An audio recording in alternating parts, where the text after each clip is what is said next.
आपण बघत आहात DPA न्यूज मराठी, शोध सत्य बातमीचा।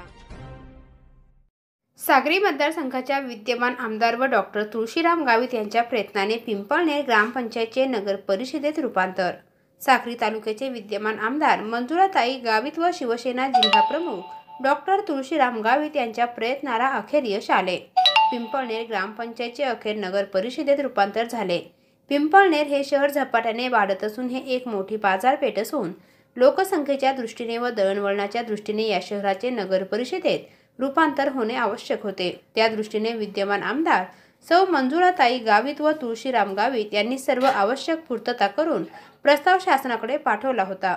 त्यांची मुख्यमंत्र्यांनी दखल घेऊन त्या प्रस्तावाला मंजुरी देऊन मान्यता दिली। त्यामुळे या परिसरातील सर्व नागरिकांनी समाधान व्यक्त केले। DPA न्यूज साठी प्रतिनिधी विकास पाटील, पेठरोड। ताज्या घडामोडी व अपडेट जाणून घेण्यासाठी आताच DPA न्यूज चॅनलला सबस्क्राइब करा आणि बेल आयकॉन क्लिक करायला विसरू नका।